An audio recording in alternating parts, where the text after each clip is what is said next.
Let's say a word about dreams. We all have thoughts which we never knew we had. They are too uncomfortable, too incompatible with our adult self to be remembered. Yet they are often disturbing, rumbling under the surface like lava in a volcano. The dream is the royal road to these thoughts, the royal road to the unconscious. This is the story of how Sigmund Freud's ideas about the unconscious mind were used by those in power in post-war America to try and control the masses. Politicians and planners came to believe that Freud was right to suggest that hidden deep within all human beings were dangerous and irrational desires and fears. They were convinced that it was the unleashing of these instincts that had led to the barbarism of Nazi Germany. To stop it ever happening again, they set out to find ways to control this hidden enemy within the human mind.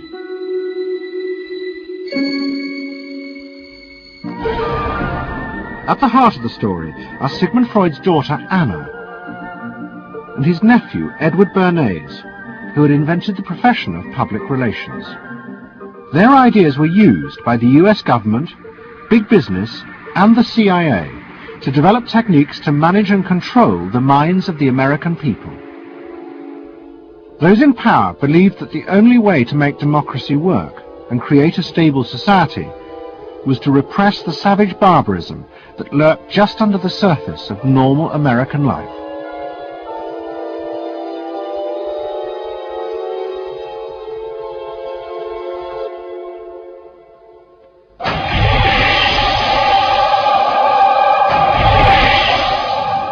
The story begins in the middle of the fierce fighting of the Second World War. As the fighting intensified, the American army was faced by an extraordinary number of mental breakdowns among its troops. 49% of all soldiers evacuated from combat were sent back because they suffered from mental problems. In desperation, the army turned to the new ideas of psychoanalysis. They made a film record of the experiment using hidden cameras. It says here on your record that you had headaches and that you had crying spells. Yes, sir. I believe that your profession is called nostalgia. In other words, homesickness. Yes, sir. Mm-hmm. It was induced when, shortly before the war, I received a picture of my sweetheart. Yes.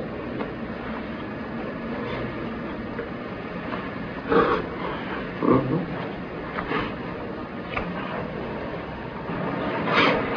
I'm sorry, I can't continue. That's all right. It was the first time that anyone had paid such attention to the feelings and anxieties of ordinary people. At the heart of the experiment were a number of refugee psychoanalysts from Central Europe. They worked with American psychiatrists to guide and shape the project.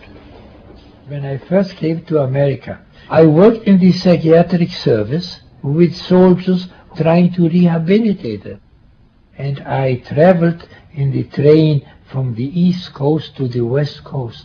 I was enormously curious what goes on in all of those little towns that the train is passing. After my years in the army, I knew exactly what everybody was doing in the little towns, because I saw so many people who came from there, and I understood their aspirations, their disappointments, and so forth. So it was as if somebody invited me to a privileged tour into the inner soul of America. I'm not doing this deliberately, so please believe me. I do believe you. A display of emotion is sometimes very helpful. I hope so, sir. Sure, it gets it off your chest. Well, sir, to be perfectly honest with you, I'm very much in love with my sweetheart. She has been the one person that gave me a sense of importance, and that through her cooperation with me, we were able to surmount so many obstacles. Take it easy now, just talk to... The psychoanalysts used techniques developed by Freud to take the men back into their past. They became convinced that the breakdowns were not the direct result of fighting. The stress of combat had merely triggered old childhood memories. These were memories of the men's own violent feelings and desires, which they had repressed because they were too frightening. Think deeply.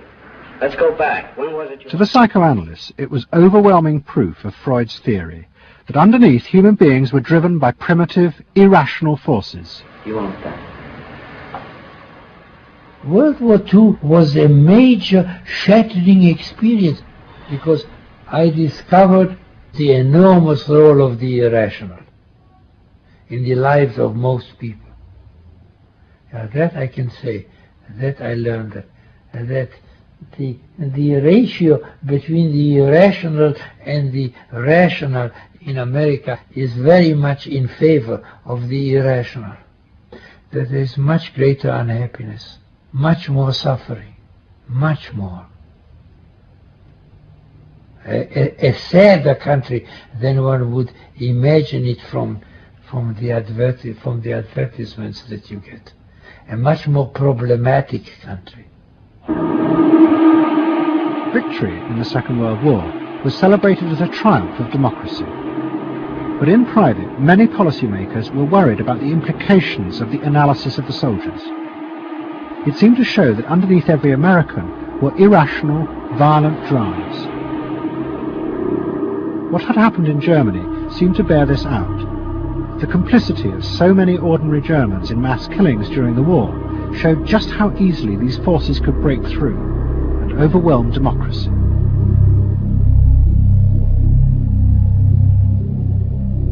Planners and policymakers had been convinced by their experiences during World War II that human beings could act very irrationally because of this sort of teeming and raw and unpredictable emotionality, the kind of chaos that lived at the base of human personality could, in fact, infect the society, social institutions, to such a point that the society itself would become sick. That's what they believe happened in Germany, in which the irrational, the anti-democratic, went wild. Well, it was a vision of human nature as incredibly destructive, and they were terrified that Americans would in fact behave that way, or were capable of behaving that way, and they wanted to avoid a rerun of that. So what is needed is a human being that can internalize democratic values so that they are not shaken with the storm.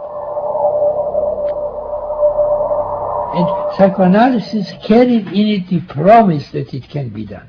It opened up new vistas as to how the inner structure of the human being can be changed so that he becomes a more vital, free supporter and maintainer of democracy. The psychoanalysts were convinced they not only understood these dangerous forces, but they knew how to control them too. They would use their techniques to create democratic individuals, because democracy left to itself failed to do this.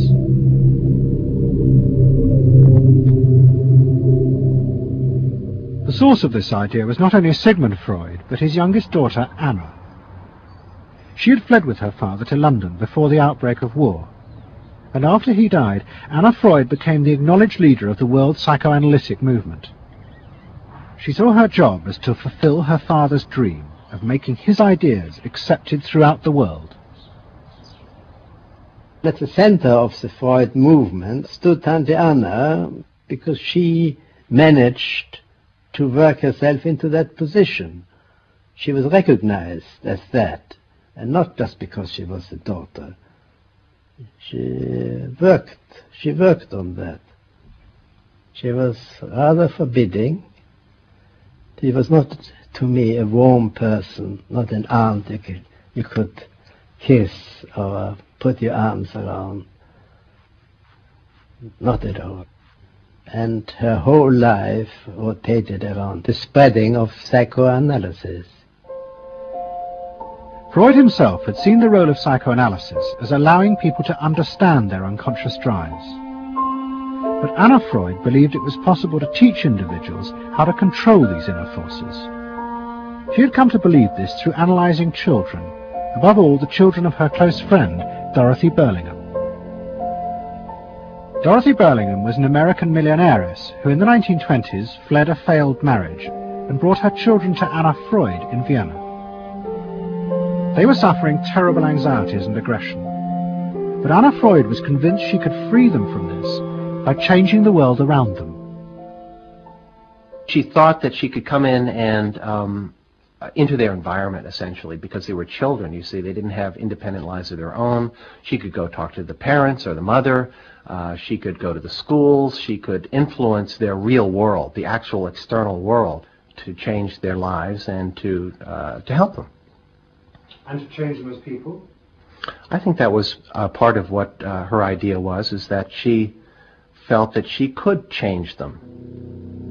From her analysis of the Burlingham children, Anna Freud developed a theory of how to control the inner drives.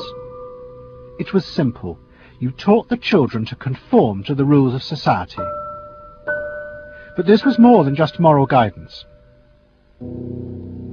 Anna Freud believed that if children like the Burlinghams strictly followed the rules of accepted social conduct, then as they grew up, the conscious part of their mind, what was called the ego, would be greatly strengthened in its struggle to control the unconscious.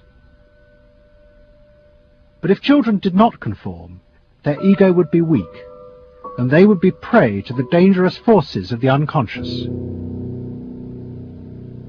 In my father's case, they were concerned that he would be a homosexual, and so a lot of their efforts went into preventing or trying to stop my father from becoming a homosexual.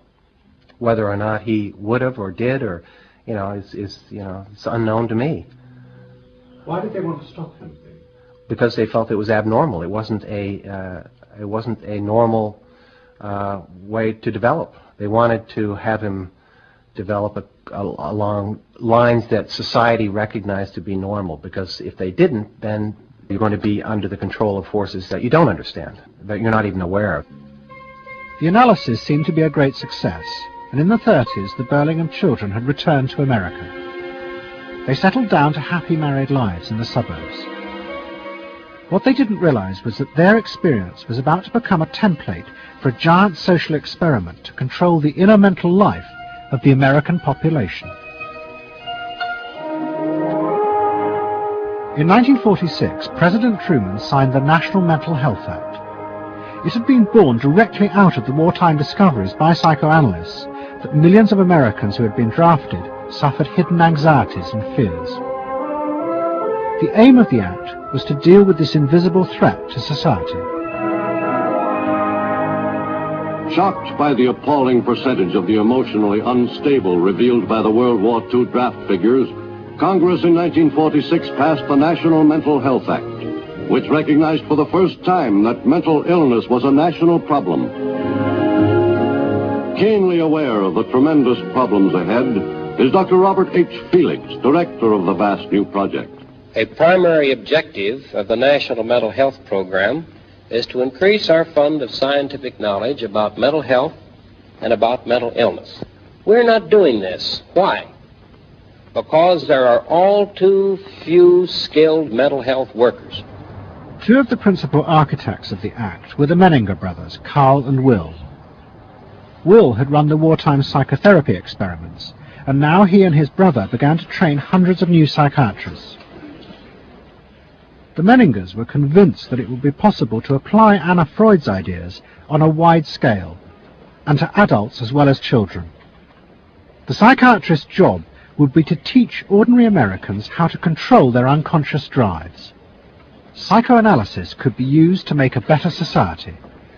They said psychoanalytic thinking could make for the betterment of society, because you could change the way the mind functioned. And you could take the ways in which people did hurtful things to themselves and others and alter them by enlarging their understanding. And this was the vision psychoanalysis brought. That you could really change people. That you could really change people. And you could change them almost in limitless ways. In the late 40s, a vast project began in America to apply the ideas of psychoanalysis to the masses. Psychological guidance centers were set up in hundreds of towns. They were staffed by psychiatrists who believed it was their job to control the hidden forces inside the minds of millions of ordinary Americans. Yes, I need something done. I need some help. Did you have any particular teachers that you liked? Sort? I liked all my teachers except one, I remember. What was the trouble with this one? I don't know, she just scared me most of the time. And holler at me and I'd run outside and vomit. I hate my brother. Loathe him. Despise him. At the same time, thousands of counselors were trained to apply psychoanalysis to marriage guidance. And social workers were sent out to visit people's homes and advise on the psychological structure of family life. Behind all this was the fundamental idea of Anna Freud's, that if people were encouraged to conform to the accepted patterns of family and social life, then their ego would be strengthened. They would be able to control the dangerous forces within them. When your emotions control your actions, it affects not only yourself, but the people around you. And if this sort of flare-up is repeated often, it might lead to a permanently warped personality. You can control the fire of your emotions so that your personality becomes more pleasant. So we expect that someone who's been through that experience will be much more insightful, much more understanding, and a much better regulated person. And what happens to the And regulation includes being able to let go, as it were, to enjoy a football game or a soccer game.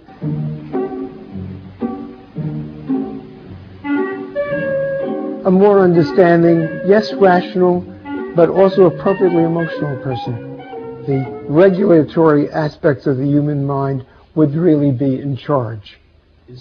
Instead of being overwhelmed by our passions and by our darker impulses. That one would be master or mistress of one's own passions. They just felt that the road to happiness was in adapting to the external world in which they lived. That people could be uncrippled from their own neurotic conflicts and impulses, that they would not engage in self-destructive behavior, that they would in fact adapt to the reality about them. They never questioned the reality. They never questioned that it might itself be a source of evil or something to which you could not adapt without compromise or without suffering or without exploiting yourself in some way. So there was this fit with the politics of the day. And a balance of emotions is important to a well-rounded personality. But it was only the beginning of the rise to power of psychoanalysis in America. Psychoanalysts were about to move into big business and use their techniques not just to create model citizens, but model consumers. Last week's episode showed how Freud's American nephew, Edward Bernays, had been the first to convince American corporations that they could sell products by connecting them with people's unconscious feelings. But now, a group of psychoanalysts were going to take what Bernays had begun and invent a whole range of techniques to get inside and manage the unconscious mind of the consumer. They were led by Ernest Dichter. Dichter had practiced next door to Freud in Vienna, but he had come to America and set up the Institute for Motivational Research in an old mansion north of New York. This is the Institute for Motivational Research, a place devoted to the intriguing business of finding out why people behave as they do, why they buy as they do, why they respond to advertising as they do. And this is Dr. Ernest Dichter. We don't go out and ask directly, why do you buy, why don't you? What we try to do instead is to understand the total personality, the self-image of the customer. We use all the resources of modern social sciences. It opens up some stimulating psychological techniques for selling any new product. Like the other psychoanalysts, Dichter believed that American citizens were fundamentally irrational beings. They could not be trusted. Their real reasons for buying products were rooted in unconscious desires and feelings. And Dichter wanted to find ways to uncover what he called the secret self of the American consumer. He was trying to get out of people's mind the unconscious motivations that they had for purchasing. These could be sexual, they could be psychological, they could be sociological, they could be a demand for status, a demand for recognition. There were things that people couldn't verbalize or wouldn't verbalize because they were too secret to them. They were too much a part of their nature, and they would be embarrassed. They would be embarrassed if they came out and said things like this. He would interview people, but not ask them direct questions, but let them talk freely like you do in psychoanalysis. And that was his background. And so he said, why can't we have a group therapy session about products? All right? And so Dichter built this room up above his garage, and he said we can have psychoanalysis of products. They can actually act out and verbalize their wants and needs. What we're going to do is try a couple of these salad dressings. So let's see what happens. There is our typical housewife. She doesn't follow the instructions. And they could be observed and watched, and other people could comment, and they could talk about it, and everybody could join in. He was the first to do this. This was absolutely the first thing that was ever done. And he had a movie projector up there where you could show advertisements and things like that, and people could react to them. And he invented the whole technique for mining the unconscious about the hidden psychological wants that people had about products. This became the focus group. It worked. Dichter's breakthrough came with a focus group study he did for Betty Crocker Foods. Like many food manufacturers in the early 50s, they had invented a new range of instant convenience foods. But although consumers had told market researchers they would welcome the idea, in fact they were refusing to buy them. The worst problem was the Betty Crocker cake mix. Dichter did a series of focus groups where housewives free associated about the cake mix. He concluded that they felt unconscious guilt at the new image being promoted of ease and convenience. In other words, he understood that the barrier to the consumption of the product was the housewife's feeling of guilt about using it. They basically, on one hand, wanted to make it easy for themselves, but they felt guilty about it. So what you've got to do in those circumstances is remove the barrier being guilt. The way you do that is to give the housewife a greater sense of participation. And how do you do that? By adding an egg. Simple as that. As simple as that. Dichter told Betty Crocker to put an instruction on the packet that the housewife should add an egg.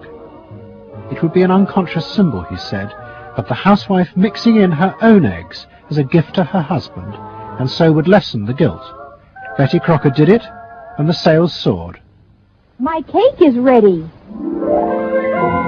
The consumer may have basic needs that the consumer himself or herself doesn't fully understand. You have to know what those needs are in order to fully exploit the consumer. Is it wrong to give people what they want by taking away their defenses, helping remove their defenses? It seems so much longer than last year. It is. Nearly 4 inches longer in some models. Oh! Dichter's success led to a rush by corporations and advertising agencies to employ psychoanalysts. They became known as the Depth Boys, and they promised to show companies how to make millions by connecting their products with people's hidden desires. Dichter himself became a millionaire, famous for inventing slogans like "A tiger in your tank." Even the marketing of the Barbie doll came from a children's focus group. And so it goes. But Dichter was convinced that this was far more than just selling. Like Anna Freud, he believed that the environment could be used to strengthen the human personality.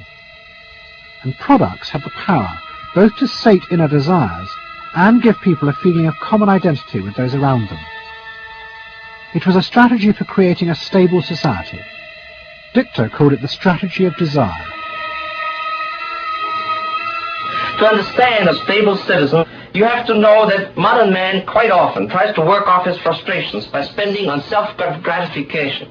Modern man is eternally ready to fill out his self-image by purchasing products which complement it. If you identify yourself with a product, it can have a therapeutic value.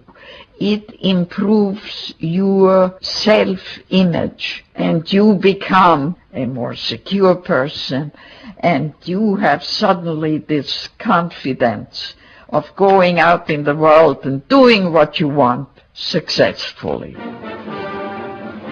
Bernard believed that that would then improve the whole of our society and become the best society on this planet.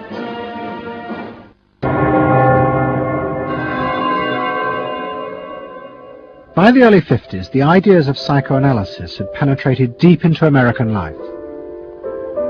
The psychoanalysts themselves became rich and powerful.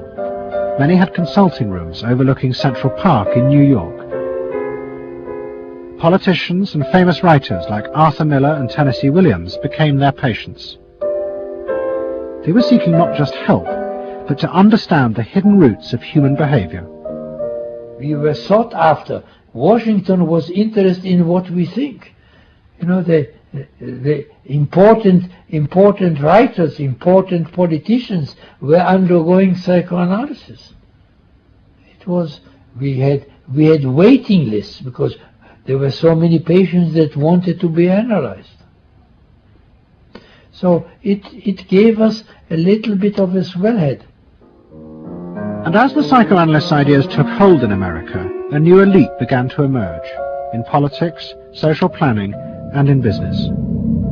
What linked this elite was the assumption that the masses were fundamentally irrational.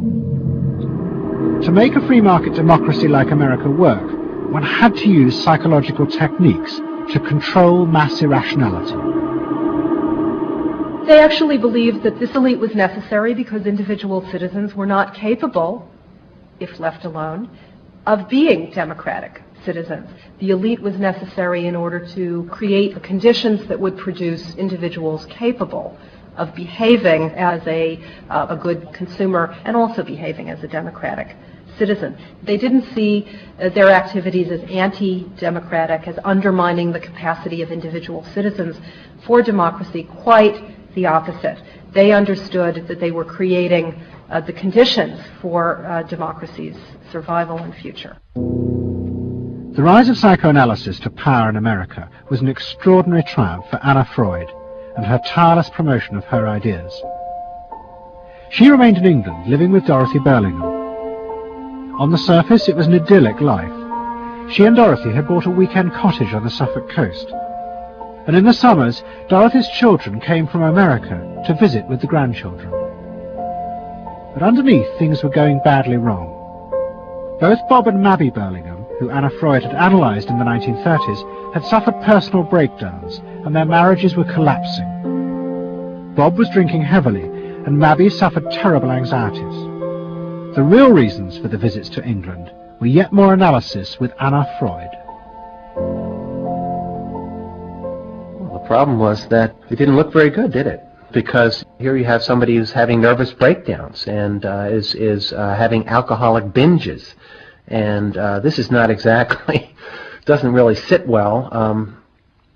Well, you know, from a humane standpoint, obviously this is not desirable. You know, you want to help these people, but it also had the wider ramifications of everybody in analysis, in analytic circles, knew that Bob and Mabby were guinea pigs. They were the living proof that this was a wonderful process. It was very much swept under the rug. It didn't get out.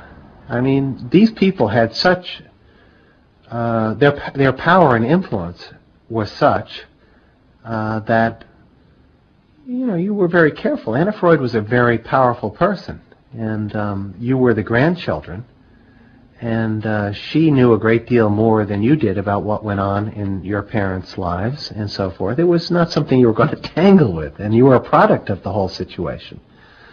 But at the same time, we all knew that something was really out of whack.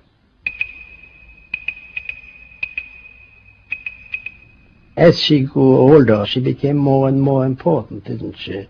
Politically and scientifically, but she didn't know when to stop. She was a bit too righteous. What she did was always the thing, and she would never, to my knowledge, acknowledge that she could make a mistake or be wrong. That is my feeling. But the power and influence of the Freud family in America was about to grow even more. Politicians were about to turn to Anna Freud's cousin, Edward Bernays, for help in a time of crisis. He was going to manipulate the inner feelings and fears of the masses to help America's politicians fight the Cold War. I don't mean to say, and no one can say to you, that there are no dangers. Of course there are risks if we are not vigilant. But we do not have to be hysterical. In 1953, the Soviet Union exploded its first hydrogen bomb, and the fear of nuclear war and communism gripped the United States. Those in power became concerned about how to reassure the population. Committees were set up and public information films made, appealing for calm in the face of new threats, like nuclear fallout. It's the fallacy of devoting 85% of one's worrying capacity to an agent that constitutes only about 15% of an atomic bomb's destroying potential. At this point, Edward Bernays was living in New York. In the 1920s, he had invented the profession of public relations, and was now one of the most powerful PR men in America. He worked for most of the major corporations and advised politicians, including President Eisenhower. Like his uncle Sigmund, Bernays was convinced that human beings were driven by irrational forces. The only way to deal with the public was to connect with their unconscious desires and fears. Bernays argued that instead of trying to reduce people's fear of communism, one should actually encourage and manipulate the fear, but in such a way as it became a weapon in the Cold War. Rational argument was fruitless. What my father understood about groups is that they are manipulable, they're malleable, and that you can tap into their deepest desires or their deepest fears and use that to your own purposes. I don't think he felt that all those publics out there had reliable judgment, that they very easily might vote for the wrong man or want the wrong thing, so that they had to be guided from above. One of Bernays' main clients was the giant United Fruit Company. They owned vast banana plantations in Guatemala in Central America. For decades, United Fruit had controlled the country through pliable dictators. It was known as a banana republic. But in 1950, a young officer, Colonel Arbenz, was elected president. He promised to remove United Fruit's control over the country. And in 1953, he announced the government would take over much of their land. It was a massively popular move, but a disaster for United Fruit. Then they turned to Bernays to help get rid of Arbenz. United Fruit brings in Bernays, and he basically understood that what United Fruit Company had to do was change this from being a popularly elected government that was doing some things that were good for the people there into this being very close to the American shore, a threat to American democracy, that it being at a time in the Cold War when Americans responded to issues of the Red Scare and what communism might do, he was trying to transform this and brilliantly did transform it into an issue of a communist threat very close to our shores, taking United Fruit again as a commercial client out of the picture and making it look like a question of American democracy, American values being threatened. In reality, Arbenz was a democratic socialist with no links to Moscow. But Bernays set out to turn him into a communist threat to America. He organized a trip to Guatemala for influential American journalists. Few of them knew anything about the country or its politics. Bernays arranged for them to be entertained and to meet selected Guatemalan politicians who told them that Arbenz was a communist controlled by Moscow. During the trip, there was also a violent anti-American demonstration in the capital. Many of those who worked for United Fruit were convinced it had been organized by Bernays himself. He also created a fake independent news agency in America called the Middle American Information Bureau. It bombarded the American media with press releases saying that Moscow was planning to use Guatemala as a beachhead to attack America. All of this had the desired effect.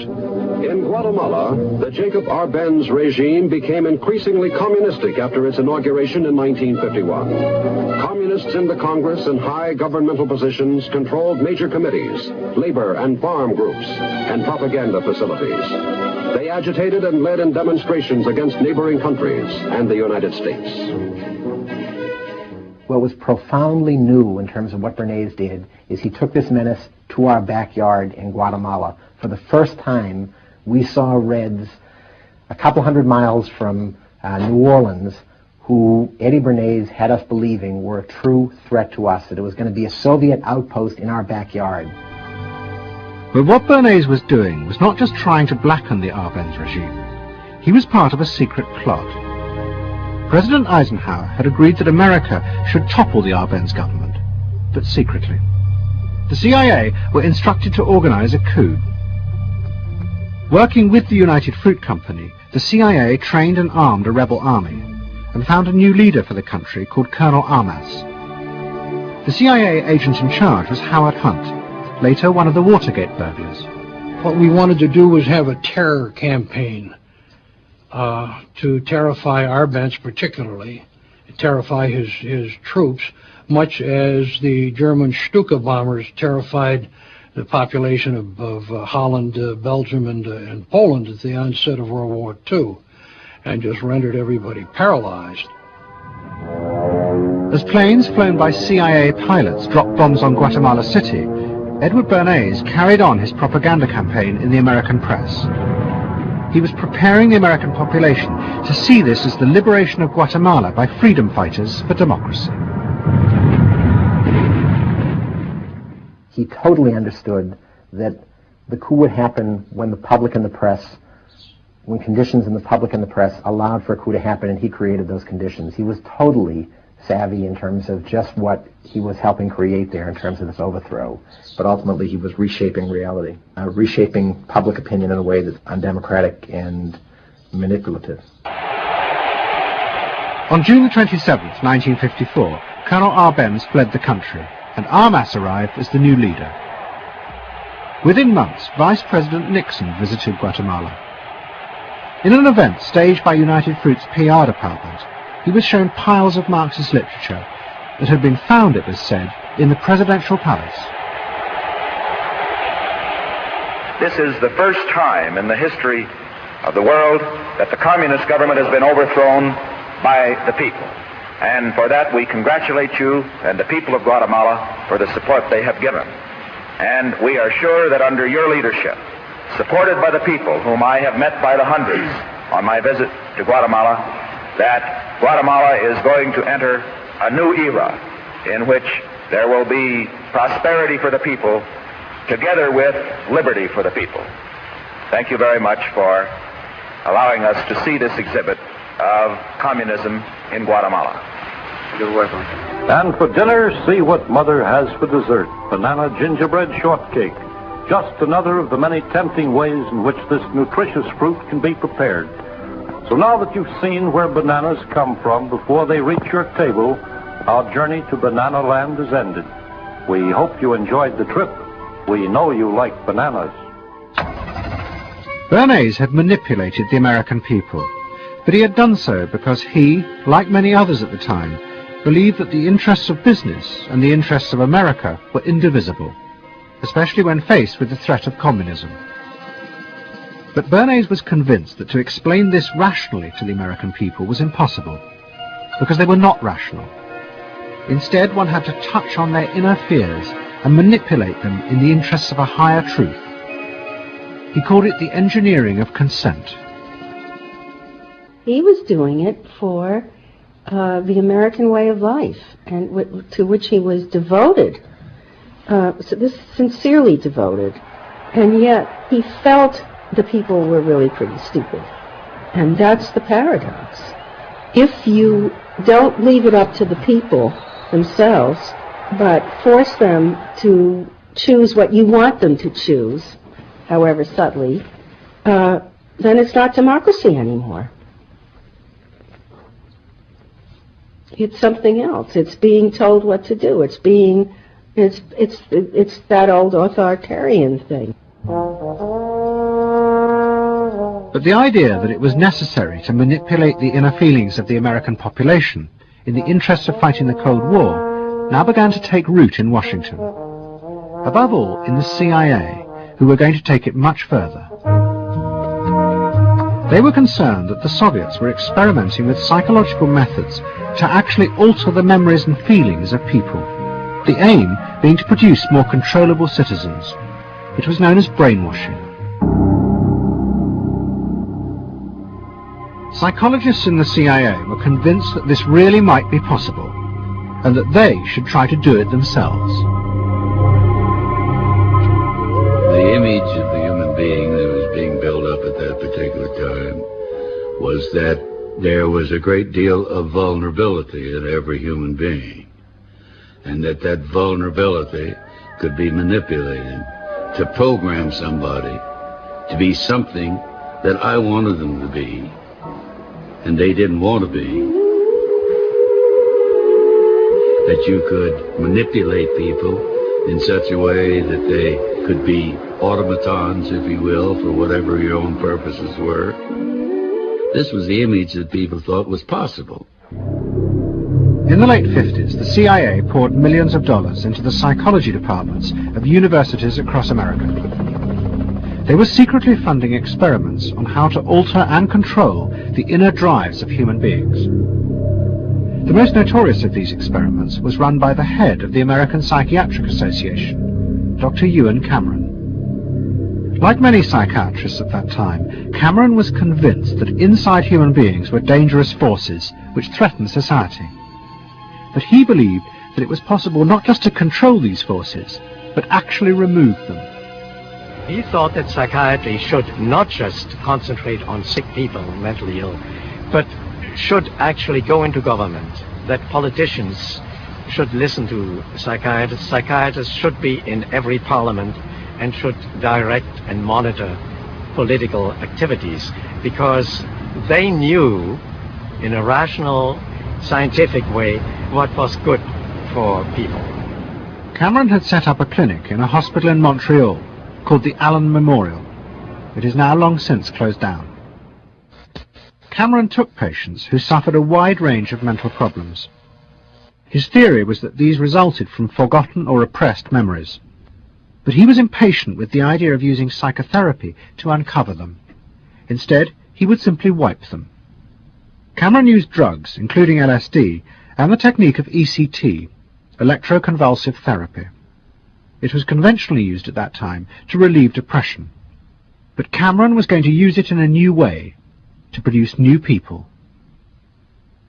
He was really using it to try and change the fundamental function of the individual, to alter their past memories, their past ways of behaving, and as I think he said at one point, it is to just sort of erase everything from their past, so that you then had a slate in which you could record new ways of behavior. And so he used massive doses of shock, people receiving several shocks a day, and over a course of time, hundreds of ECT treatments, so that they were just reduced to a sort of a very primitive vegetable state. I don't remember what happened to me. I was introduced to Dr. Cameron, and I don't remember Dr. Cameron at all. I don't remember any of that. They shipped me up to what they call the sleep room, and they gave me all of these electroconvulsive shock treatments and megadoses of drugs and LSD and all of that, and I have no memory of any of that. Nothing of that time of the Allen Memorial or any of my life previous to that. All gone. Wiped. And then having depatterned somebody or brought them down to where basically nothing but the essential functions of the body were going on in terms of breathing and things of this nature, then he would begin to feed material into these individuals, positive material, such that the brain would be programmed in a positive way, so that the individual would be completely altered. Then he put these tapes under our pillows called psychic driving. He would then put back into this empty brain a program of whatever sort he decided upon, and the people like myself would wake up another person, I guess. In fact, Cameron's experiments were a complete disaster. All he managed to produce were dozens of individuals with memory loss, and the ability to repeat the phrase, "I am at ease with myself." And it was not an isolated case. Almost all the experiments the CIA funded were equally unsuccessful. Despite their ambitions, American psychologists were beginning to find out how difficult it was to understand and control the inner workings of the human mind. We had been really chasing a phantom, if you will, an illusion, that the human mind was more capable of manipulation from the outside by outside factors than it is. We found out that the human being is an extremely complex thing. There were no simple solutions. But you've just got to bear in mind that these were very strange times. The psychoanalysts had come to power in America because of their theory that they knew how to control the dangerous forces inside human beings. But now the psychoanalysts were about to face a high-profile failure that would lead people to begin questioning the very basis of their ideas. It began in Hollywood. The film industry had become fascinated by psychoanalysis, and Anna Freud was a powerful influence on dozens of analysts in Los Angeles. They treated film stars, directors, and studio bosses. Anna Freud's closest friend was the most sought after of all, Ralph Greenson. And in 1960, the most famous star in the world turned to Greenson for help. Marilyn Monroe was suffering from despair and had become addicted to alcohol and drugs. Well, when I walked in to dinner, here was Marilyn Monroe. I made a picture with her called All About Eve. This is dinner at Ralph Greenson's. Yes. And the only thing was that Ralph was trying to show her, Romy, I never called him Ralph in my life. Romy was trying to show her that the way a family life ought really to be. So we were walking the dog after us. I said, "What the hell are you doing here?" I said, "You never asked me to dinner." And he said, "You weren't that sick." And I said, "Oh, no." He said, "The point is just this child has no frame of reference. In other words, she doesn't know what the goal is." What Greenson did was follow Anna Freud's theory. If Marilyn Monroe could be taught to conform to what society considered a normal pattern of life, that would help her ego control her inner destructive urges. But Greenson pushed it to an extreme. He persuaded Monroe to move into a house nearby that was decorated like his own. He then took her into his own family life, and he, his wife, and his daughter played at being Monroe's own family. Greenson himself would become the model of conformity. And so this someone whom she regarded as important and whom she idealized, if he turned out to be a very gratifying father figure, her ego would benefit from that. That was the theory. His wife and children, everyone was involved, yeah. They were strengthening the person. They were strengthening the mind. They were strengthening the agent that controls inner life against adversity, against insufficiency, against too much frustration. so that Marilyn Monroe would no longer be a helpless person looking for love. She'd have enough love. But despite all his efforts, Greenson was unable to help Marilyn Monroe. On August the 5th, 1962, she committed suicide in her house. The suicide shocked many in the analytic community, including Anna Freud. And high-profile figures in American life, who had previously been enthusiasts for psychoanalysis, now began to question why psychoanalysis had become so powerful in America. Was it really because it benefited individuals? Or had it in fact become a form of constraint in the interests of social order? The critics included Monroe's ex-husband, Arthur Miller. My argument with so much psychoanalysis is the preconception that suffering is a mistake, or a sign of weakness, or a sign even of illness, when in fact, possibly the greatest truths we know have come out of people's suffering. That the problem is not to undo suffering or to wipe it off the face of the earth, but to make it inform our lives, instead of trying to cure ourselves of it constantly and avoid it. And avoid anything but that lobotomized sense of what they call happiness. There's too much of an attempt, it seems to me, to think in terms of controlling man rather than freeing him, of defining him rather than letting him go. Mm-hmm. And it's part of the whole ideology of this age, which is power mad. Hey, have you heard about the crazy new way to send a message today? It's flashed on a screen, too quick to see, but still you get it subliminally. At the same time, an onslaught was launched on the way psychoanalysis was being used by business to control people. The first blow came with a bestseller, The Hidden Persuaders, written by Vance Packard. It accused psychoanalysts of reducing the American people to emotional puppets, whose only function was to keep the mass production lines running. They did this by manipulating people's unconscious desires to create longings for ever new brands and models. They had turned the population into unwitting participants in the system of planned obsolescence. The second blow came from an influential philosopher and social critic, Herbert Marcuse. He had been trained in psychoanalysis.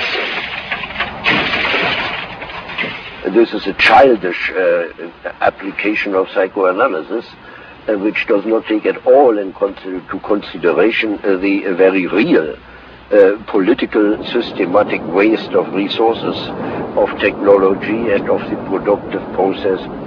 For example, planned obsolescence. For example, the production of innumerable brands and gadgets who are, in the last analysis, all the same. The production of innumerable different marks of automobiles.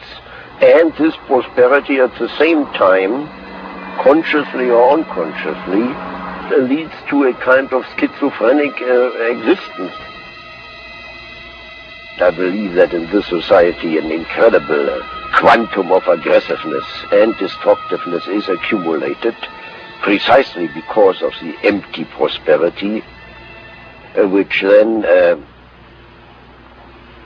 simply erupts.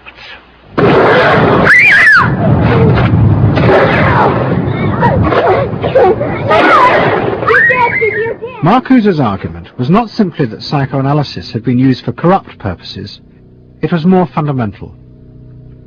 Marcuse said that the very idea that you needed to control people was wrong. Human beings did have inner emotional drives, but they were not inherently violent or evil. It was society that made these drives dangerous by repressing and distorting them. Anna Freud and her followers had increased that repression by trying to make people conform to society. In so doing, they made people more dangerous, not less.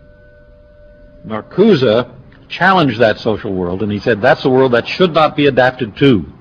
And in fact, what the individual was adapting to was corrupt and evil and corrupting. In other words, he switched the source of evil from inward conflict to the society itself.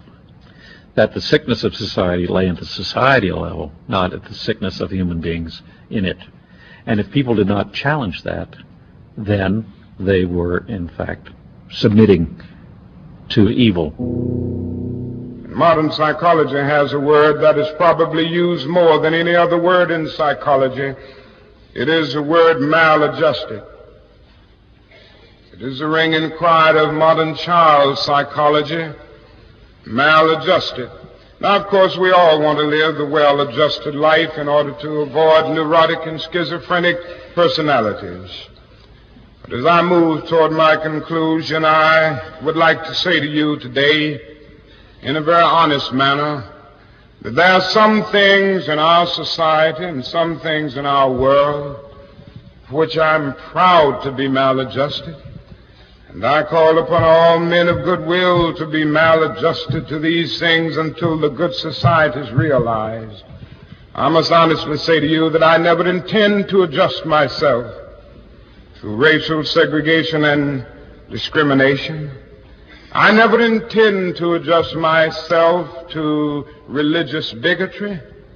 I never intend to adjust myself to economic conditions that will take necessities from the many to give luxuries to the few and leave millions of God's children smothering in an airtight cage of poverty in the midst of an affluent society. The political influence of the Freudian psychoanalysts was over. Instead, they were now accused of having helped to create a repressive form of social control. Anna Freud and Dorothy Burlingham lived on in Sigmund Freud's old house in London. In 1970, Dorothy's son Bob died of alcoholism. And in 1973, his sister Mabby returned for yet more analysis with Anna Freud. She went back for more analysis. She was living at 20 Marisville Gardens in the Freud house, as I guess she did when she wasn't with her husband, and she committed suicide. She took an overdose of sleeping pills. In Freud's own house? In Freud's own house, right.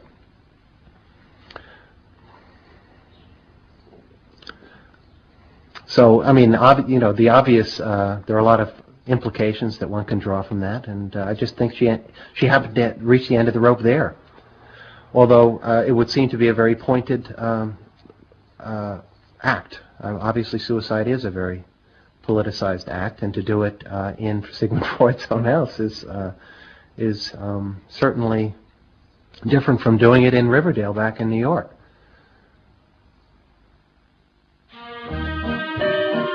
Next week's episode will tell the story of the rise to power of the enemies of the Freud family.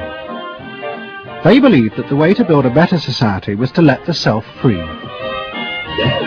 But what they didn't realize was that this idea of liberation would provide business and politics with yet another way to control the self, by feeding its infinite desires. To be lonesome. You know not what it means to be blue. Someday you'll realize and pay for all those lies, then you'll know what it means to be blue.